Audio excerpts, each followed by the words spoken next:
There are truths that don't use words. They don't live in classrooms or in carefully written reports. They live in the space between heartbeats, in a sudden chill that runs down your spine for no reason. And sometimes, if you're very, very lucky, they live in the deep brown eyes of a dog who sees a monster that everyone else mistakes for an angel. This is a story about one of those truths, and about the loyal four-legged soul who refused to let it stay silent. In the quiet, foggy coastal town of Port Blossom, Oregon, the kind of place where everyone knows your name and the air always smells of salt and pine, lived a small family built from spare parts. There was Marcus Thorne, a man whose shoulders were broad enough to carry the weight of his past as a marine canine handler, but whose hands were gentle enough to fix a broken toy. And then there was Leo, his 7-year-old son. Leo had come to Marcus 2 years earlier, a little ship lost at sea, his voice stolen by a storm that no one ever spoke of. Leo had selective mutism. He hadn't spoken a single word since Marcus had known him. His world was one of profound silence communicated only through wide, expressive eyes and the frantic, colorful drawings he made in his sketchbook. But their family wasn't just two, it was three. The third, and perhaps most important soul in their little house by the sea, was Buddy. Buddy was a yellow Labrador, his muzzle now dusted with the soft gray of old age, his movements a little slower than they used to be. He wasn't just a pet. For Marcus, he was a living memory of a life of service. For Leo, he was everything else, his confidant, his guardian, his anchor in a world that was often too loud even in its silence. Buddy was the keeper of Leo's unspoken secrets, and the two of them communicated in a language that went deeper than words. A shared glance, a gentle nudge of a wet nose, a small hand buried in thick golden fur. When Leo was enrolled in Port Blossom Elementary, Marcus felt a surge of hope. And when he learned Leo's teacher was the renowned Ms. Evelyn Reed, a woman spoken of in hushed, reverent tones at the local grocery store, that hope turned into relief. Ms. Reed was an institution famous for her structured classroom and her almost magical ability to connect with even the most challenging children. She seemed perfect, but the first sign that something was terribly wrong didn't come from a school report. It didn't come from a phone call or even from a change in Leo. It came from Buddy. It was the end of the first week of school. The afternoon mist was rolling in, wrapping the school in a soft gray blanket. Marcus stood at the pickup spot, Buddy waiting patiently by his side, his tail giving a lazy, happy thump, thump, thump against Marcus's leg. Then the school doors opened, and Ms. Reed led her class out holding Leo's hand. She was exactly as advertised, elegant, smiling her voice, a calm, melodic hum.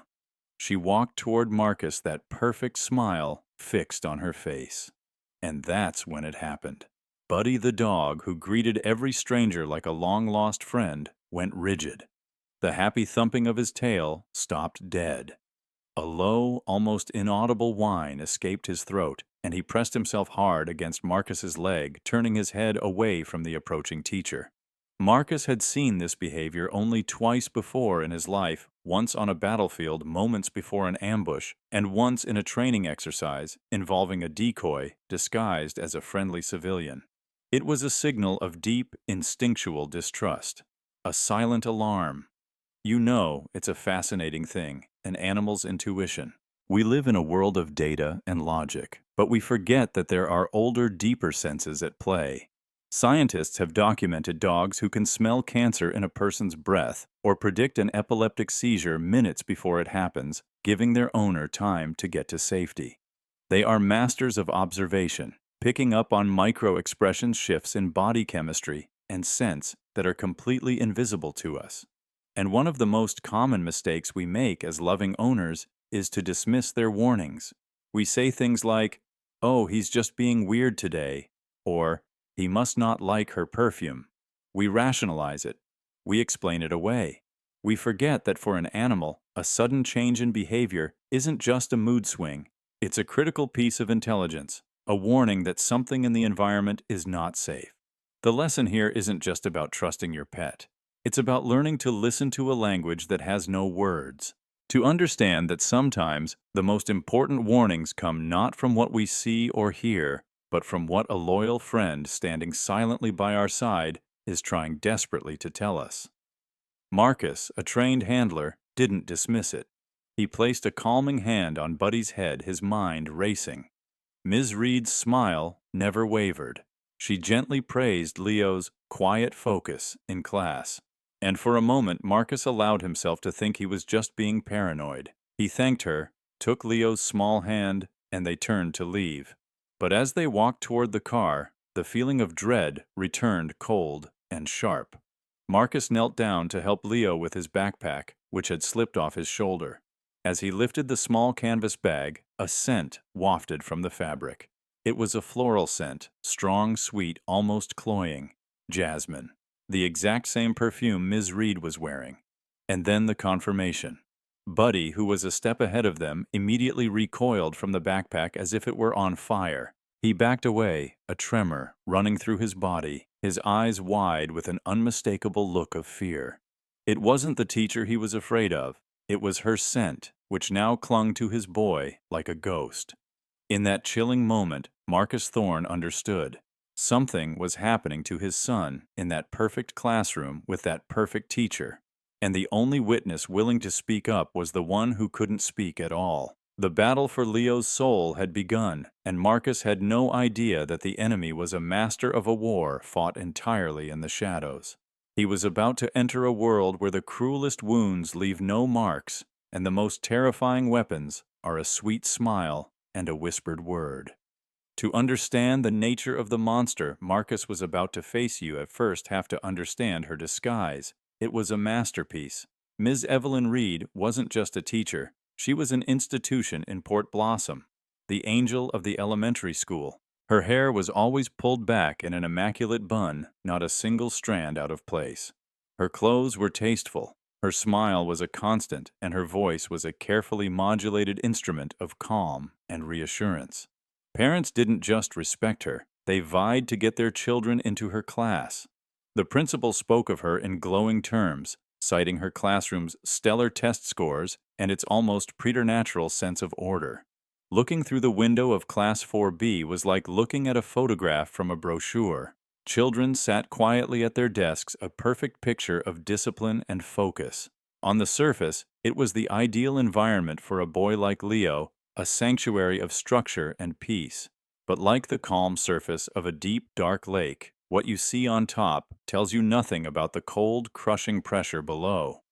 The reality inside that classroom was a silent, suffocating horror. Ms. Reed's weapon of choice wasn't her hand, it was her presence. Her abuse was an invisible art form, a masterpiece of psychological torment designed to be completely deniable, leaving no bruises, no witnesses, and no evidence. And for a nonverbal child like Leo, it was the perfect crime. Here's how it worked. It was a masterclass in cause and effect. The cause was always something small, Leo coloring outside the lines or taking a moment too long to put away his books. The effect was never a shout. It was a slow, deliberate approach. It was the suffocating cloud of her jasmine perfume arriving moments before she did. It was the way she would lean over his desk, her shadow falling over his work, and whisper things that no one else could hear. Criticisms that were impossible for him to repeat. Questions he could not answer. Why do you always make things so difficult? Leo or everyone else understands. What's wrong with you? She would move his favorite drawing pencil just out of reach. She would forget to include him in a group activity, leaving him isolated at his desk. But her most potent weapon was a simple look, a slow, sorrowful shake of her head, a gaze of such profound disappointment that it screamed a single soul-crushing message. You are a failure. And this is a vital thing to understand when we talk about abuse. We are conditioned to look for the obvious signs, the black eyes, the broken bones. But a bruise on the skin will heal. A broken bone will mend. The quiet torment that Ms. Reed specialized in does something far worse. It breaks a child's spirit. It erodes their sense of reality, making them believe that the pain they feel is their own fault. It's a slow poison that convinces the victim that they are unlovable, unworthy, and utterly alone. And the deepest tragedy is that this kind of abuser can stand in a room full of people and be admired while their victim is screaming in a silence that no one else can hear. The change in Leo was gradual but total. Marcus watched as the light in his son's eyes began to dim. The boy who used to run to greet Buddy at the door now shuffled home, his shoulders slumped in a permanent cringe. And his drawings became a window into his nightmare. The vibrant, colorful landscapes he once loved to create, filled with pictures of him and Buddy running on the beach, vanished. They were replaced by a world of black and gray. Page after page was filled with dark, jagged shapes like shards of broken glass. And then a recurring figure began to appear. A tall, shadowy woman, always drawn from a low angle, making her seem monstrous and huge. She had no face, but she was always surrounded by a sinister halo of drooping, wilting flowers. Marcus would sit with Leo, his heart aching, and point to the drawings. He'd ask gently, "Who is this Buddy? Can you tell me about her?" But Leo would just shake his head, a flicker of panic in his eyes, before snatching the sketchbook away and retreating into the fortress of his silence. This is the lesson that evil so often teaches us. The most dangerous monsters are rarely the ones who look like monsters. They don't have fangs or claws. They have perfect posture and winning smiles. They sit on parent-teacher associations and volunteer at community fundraisers. Evil doesn't announce its presence.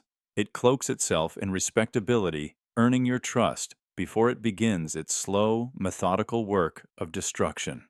Feeling the last threads of his hope fraying, Marcus scheduled a parent-teacher conference. He walked into that perfectly orderly classroom determined to get answers. Ms. Reed greeted him with her signature warmth, her jasmine perfume already filling the small space. She listened with an expression of deep, practiced sympathy as Marcus explained his concerns about Leo's withdrawal and the dark turn his drawings had taken. When he was finished, she folded her hands on her desk and gave him a sad, knowing smile. And then she expertly dismantled his reality piece by piece. She framed Leo's withdrawal not as a reaction to the classroom, but as a symptom of his pre-existing trauma. She called his drawings unfortunate but not uncommon for a child with his background. She painted a picture of herself as a patient, caring teacher doing her absolute best with a deeply troubled boy. And then came the final devastating twist of the knife.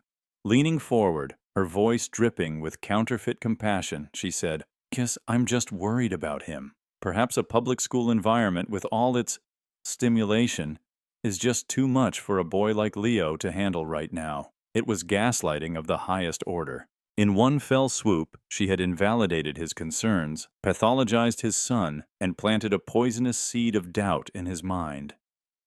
What if she was right? What if the problem wasn't her at all? What if the problem was his son? Marcus left that classroom feeling more lost and confused than ever before. He had walked in with a shield of fatherly instinct and walked out pierced by the expertly thrown arrows of doubt. He was standing on a battlefield, but his enemy had just convinced him that the war was only in his head. Doubt is a cold, creeping fog. It seeps into the cracks of your certainty and makes you question the very ground you stand on. After his meeting with Ms. Reed, Marcus was lost in that fog. Her words echoed in his mind, expertly twisting his concern into over-anxious parenting. He looked at his son sleeping fitfully in his bed and felt a profound sense of failure. What if she was right? What if he was so desperate to find a villain that he was inventing one, failing to see the real problems within his own child? The system. The school, the celebrated Angel of Port Blossom, were all telling him he was wrong, he was alone. But he wasn't. Because in every story of quiet desperation, there is always someone else who is watching. Someone in the background away from the spotlight. In Port Blossom Elementary, that someone was Mr. Alistair Finch.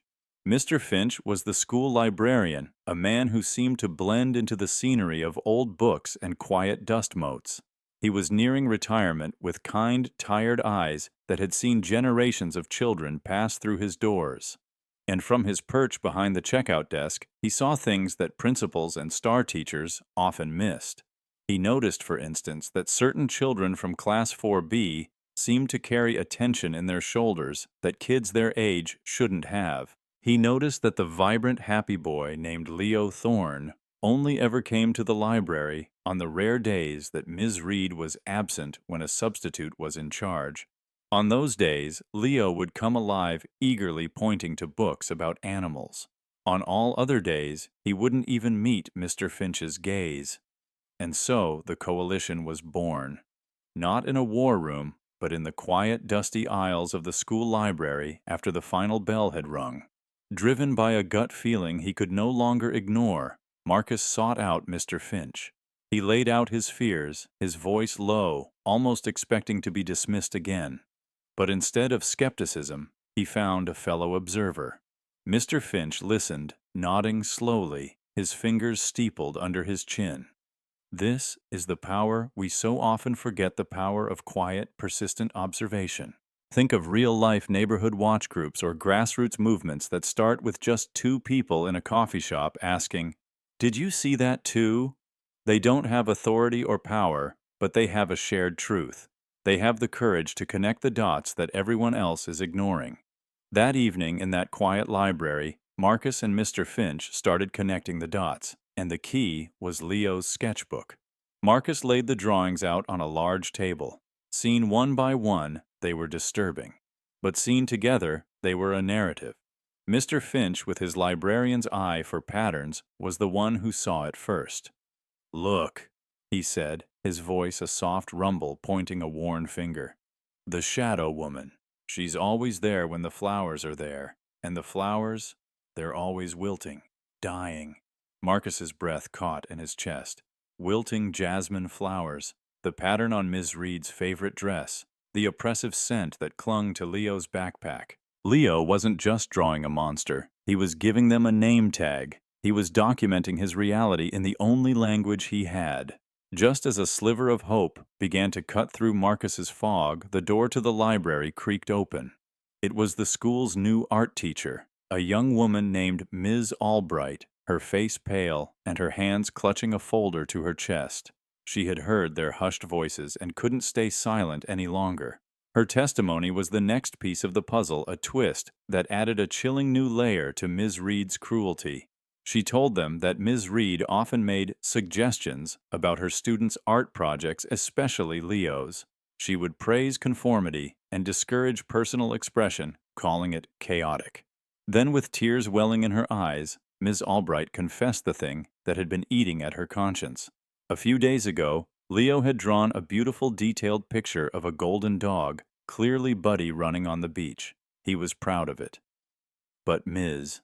Reed had walked by, looked at it with that familiar disappointed gaze, and had taken it from him. She'd replaced it with a pre-printed coloring sheet of a single flower, telling him it was more appropriate and less messy. She had literally taken his hero and replaced it with her symbol. The lesson here is one of quiet courage. Courage isn't always a roar that shakes the heavens. Sometimes it's a librarian who dares to notice a pattern. Sometimes it's a young teacher who decides her conscience is more important than her job security. It's the quiet, whispered conversation between a few good people who collectively decide that something is wrong and they are not going to look away any longer. Armed with Leo's decoded drawings and the art teacher's damning testimony, Marcus felt a fire ignite in his gut. The fog of doubt was gone, burned away by the clear light of truth. He wasn't imagining it. This was real. He thanked them both, his voice thick with emotion, and the next morning he scheduled an urgent meeting with the principal. He walked into that office with the weight of two allies at his back, a folder full of evidence in his hand, and a renewed hope that justice was finally within reach. But what happened next was the most devastating blow of all. The principal listened, his face a mask of polite impatience. He glanced at the drawings and dismissed them as artistic interpretation. He listened to the art teacher's account, which she had bravely written down and signed, and called it a misunderstanding between colleagues, hinting at professional jealousy. He stood up a clear signal, the meeting was over, and looked Marcus squarely in the eye. "Mr. Thorne," he said, his voice cold and final, "Ms. Reed is a pillar of this institution.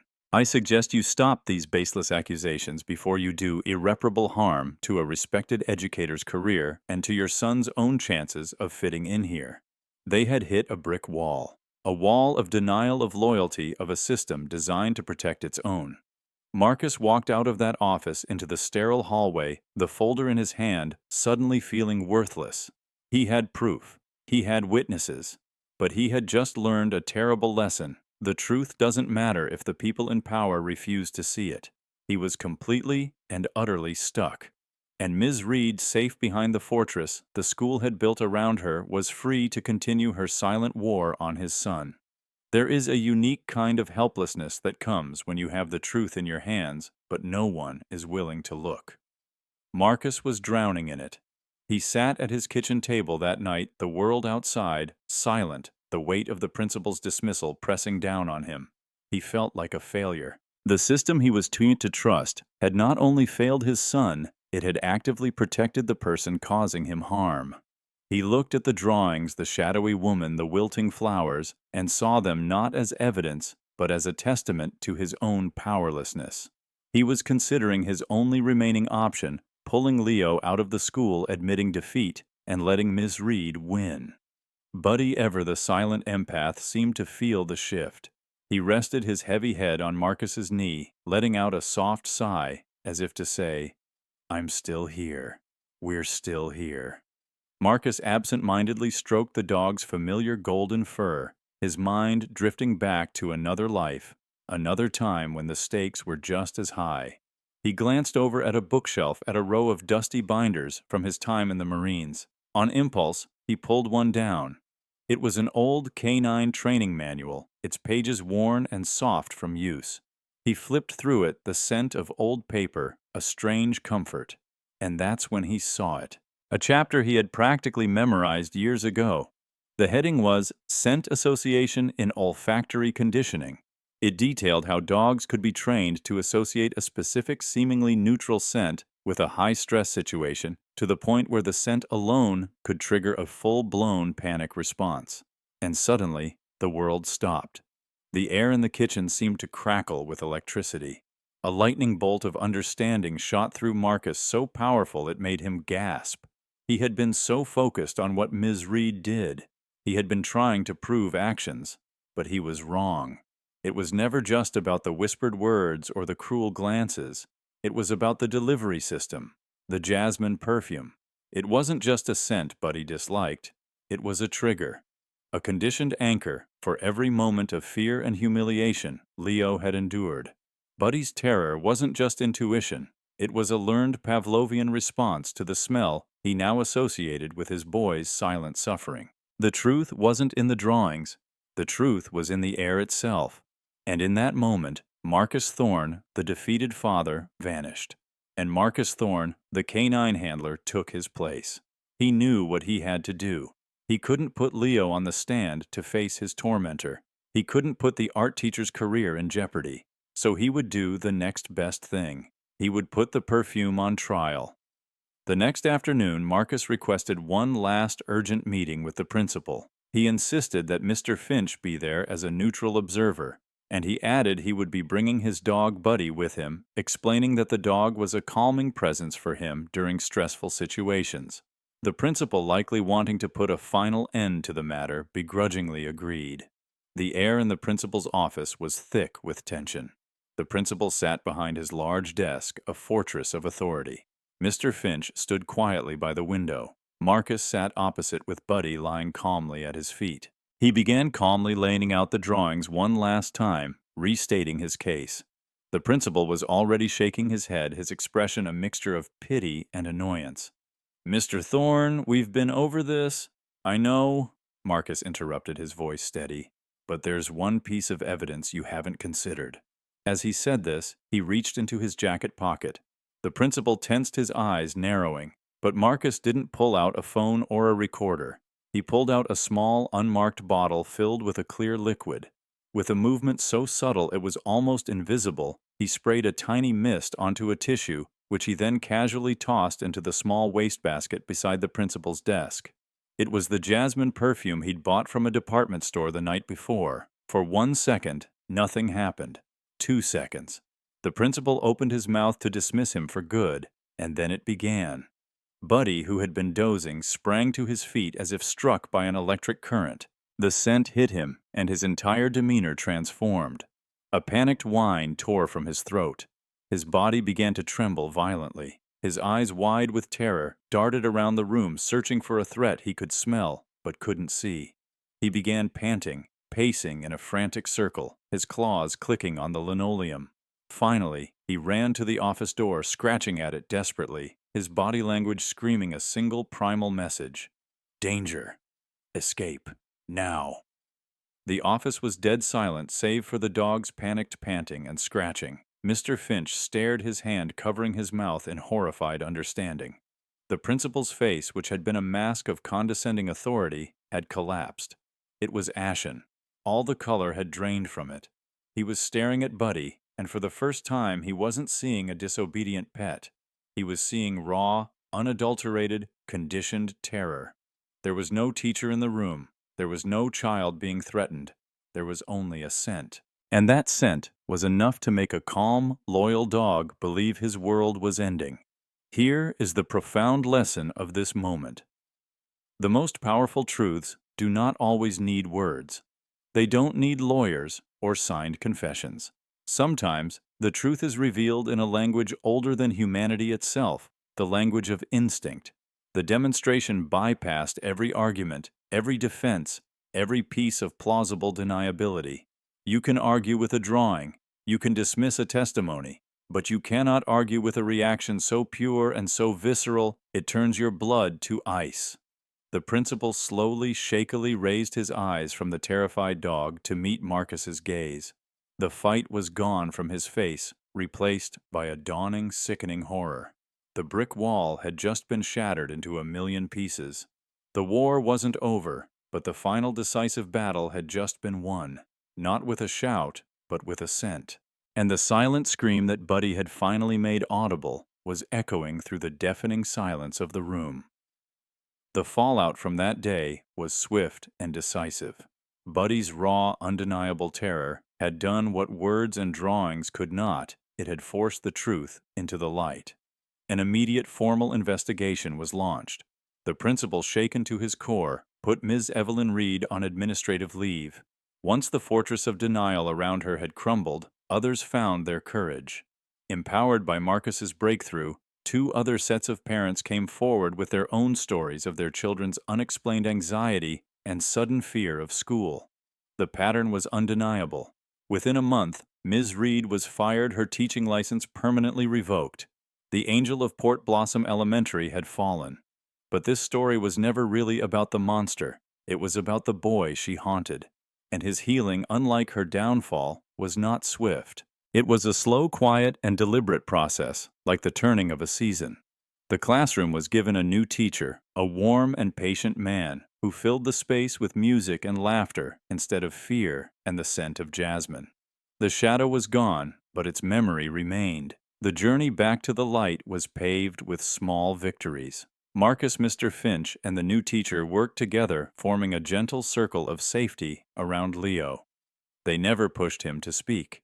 They simply gave him a world where he felt safe enough to do so if he ever chose to. The first victory was a drawing. One afternoon, amidst a sea of gray and black sketches, a small, bright yellow sun appeared in the corner of a page. It was a tiny rebellion of color, a fragile declaration of hope. Then a few weeks later, another breakthrough. Leo, who had been passively accepting Buddy's comforting nuzzles, reached out on his own and gently scratched the dog behind the ears. It was the first time in months he had initiated an act of affection. It was a whisper of the boy he used to be returning from the silent depths. Marcus watched from the doorway, his heart so full he felt it might break, not from sorrow, but from a profound, aching gratitude. Healing, you see, is not a grand dramatic event. It's a quiet coalition of moments. It's the sun on a page. It's a hand reaching out to a friend. It's the slow, steady rebuilding of trust in a world that has proven to be dangerous. For Leo, every one of those moments was a step out of the shadows, with Buddy walking faithfully by his side. And then, one Saturday in late spring, months after the storm had passed, came the climax of the heart. The sun was warm, the sky was a brilliant cloudless blue.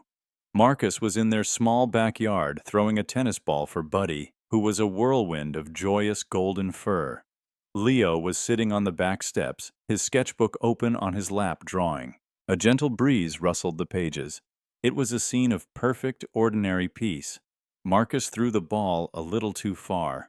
Buddy, in a burst of happy energy, galloped after it, retrieved it, and instead of bringing it back to Marcus, he trotted over to the steps and dropped the slobbery green ball right at Leo's feet. He sat down, his tail thumping a steady rhythm against the wood, his brown eyes fixed on the boy waiting. Leo looked down at the ball. He looked at the waiting, panting Labrador. He looked at the drawing in his lap, a picture of a boy and a dog running under a bright yellow sun. A long, silent moment passed. Marcus held his breath, not daring to move. Then Leo slowly closed his sketchbook. He reached down, his small fingers wrapping around the tennis ball. He looked directly into Buddy's loving, patient eyes. And in a small, quiet, slightly raspy voice, a voice Marcus hadn't heard in over 2 years, he said one word: Buddy. It was not a shout. It was barely more than a breath, but it was the sound of a lock turning. It was the sound of a window being thrown open in a room that had been dark for far too long. It was the sound of healing. It was the sound of home. Marcus sank to his knees in the grass, the tears he had held back for so long finally falling hot and silent down his face. His son had come back. His loyal, four-legged hero had led him all the way home. The deepest bonds are often the ones forged without a single word. Buddy's story is a powerful reminder that the animals in our lives aren't just pets. They are guardians, witnesses, and keepers of a truth that goes beyond our human understanding. They listen to our silence, and they feel our fear, and sometimes they are the only ones brave enough to sound the alarm. We want to build a community around these incredible stories. So, we have a question for you. Has your pet ever acted as your protector? Have you ever had a moment where their intuition told you something important that you might have otherwise missed? Please share your story in the comments below. Every story shared is a tribute to these silent heroes in our lives. And if this story moved you, if you believe in the quiet courage of a boy like Leo and the unwavering loyalty of a dog like Buddy, please hit that like button. It tells YouTube that these stories matter. Share this video with someone who loves animals or someone who just needs a reminder that hope can be found in the most unexpected places.